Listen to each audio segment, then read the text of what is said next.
Cece was taken from her mother when she was 15 years old. Her mom had drug problems and had friends that would visit the house and abuse Cece. So the state thought it best to remove the teenage girl from the home and to place her in a long-term juvenile detention center. This photo captures Cece's life in her new home, with a caption that reads, "I think I was born in Asheville, North Carolina. But at this point, I don't really live anywhere." Cece's chilling photo is just one photograph in a series of photo essays published by journalist Richard Ross on February 15, 2015, titled "Girls in Justice." Ross captured images from 250 juvenile detention centers in over 30 states. As Ross told Slate on April 26, 2015, it is shocking how many troubled girls are living in juvenile detention centers, like this one, most often for petty crime, running away, or being the victims of abuse themselves. The Huffington Post of February 13, 2015 states that these girls represent an invisible crisis. Although there are twice as many boys arrested as girls, girls are thrown behind detention center walls most often.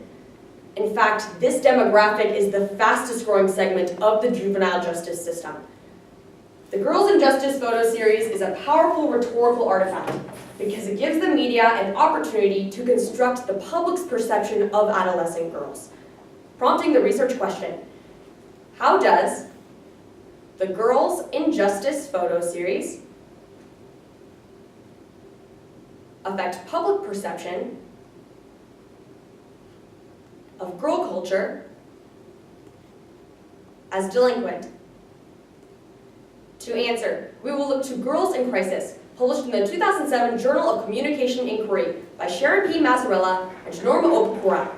Mazzarella and Pecora use frame theory to analyze how the media creates negative depictions of adolescent girls, making it a valuable model to analyze Richard Ross's Girls in Justice.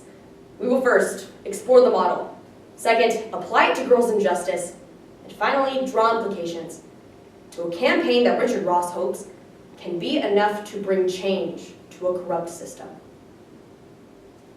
According to the authors, adolescent girls occupy a unique rhetorical space, which they refer to as girl culture. Girl culture was created in the 1980s and 90s when the media portrayed troubled girls as delinquents in a constant state of chaos. Mazzarella and Pecora believe girl culture to be rhetorically damaging because it frames girls as inherently broken and prevents them from self-empowerment. The media perpetuates harmful girl culture when it meets three tenets: cultural resonance, media practice, and sponsor activity. First, cultural resonance refers to the ability of an audience to accept a depiction produced by the media. The authors argue, for decades, stories about girls overwhelmingly focused on emotional and behavioral distress, like low self-esteem, body image issues, acting out at school. Negative images became the norm, making positive stories about healthy, successful girls outliers that were overall rejected by the audience. Second, media practice refers to the norms of news gathering, or whose voices are included in the story, and whose are left out.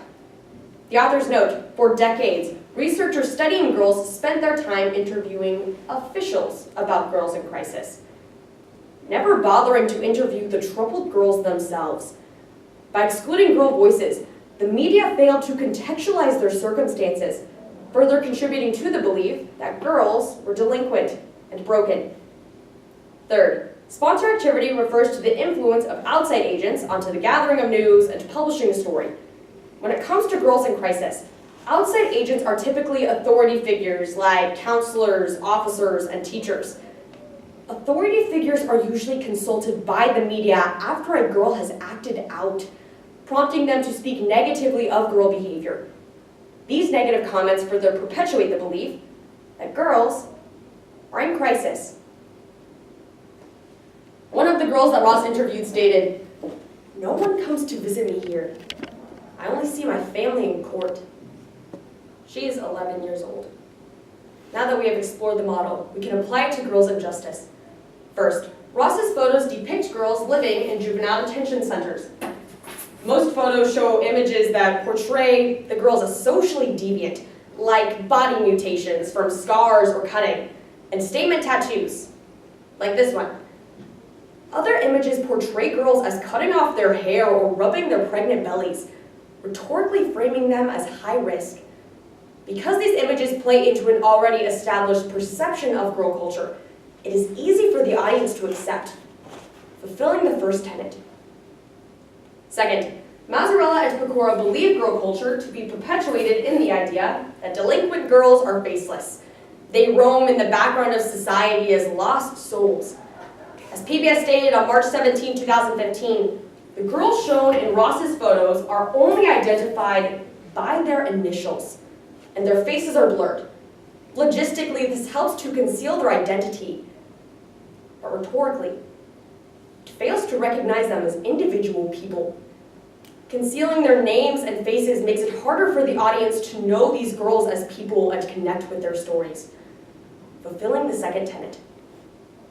Third, although the photos capture girls in crisis, as Ross told Slate on April 26, 2015, he wanted to minimize his effect as an outside agent by interviewing the girls about their lives. They told him that they landed in this center for child abuse, neglect, homelessness, drugs, and prostitution. Ross did not speak to counselors about the girls, but let the girls speak for themselves, which fails the third tenet.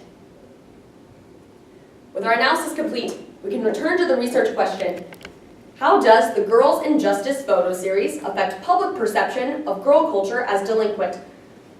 Ross's photo series does the opposite of what it intends. It rhetorically reinforces girl culture. Ross wanted to give agency to these girls by interviewing them and capturing their pain on camera.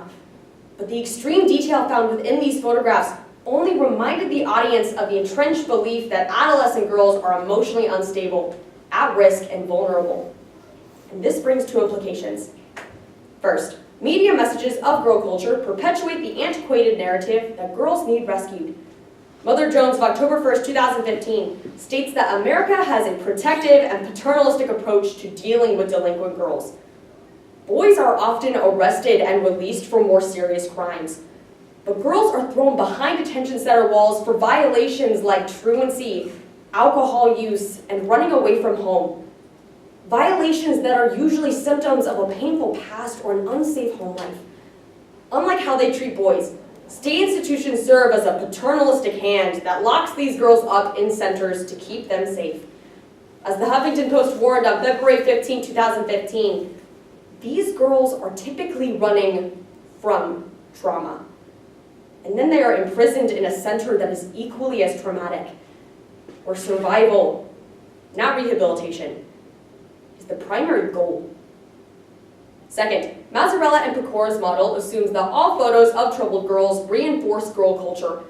This is problematic because it implicitly assumes that all images of girls in crisis are to blame for the furthering of negative perceptions. This model assumes that girls are to blame for their place in society, rather than the judgmental and dismissive nature of society itself. Future research must find a way for the media to play an active role in destigmatizing girl culture. So when we hear the phrase, girl culture, we don't think of girls withering away in detention facilities, but we think of empowered young women, ready to take on the world.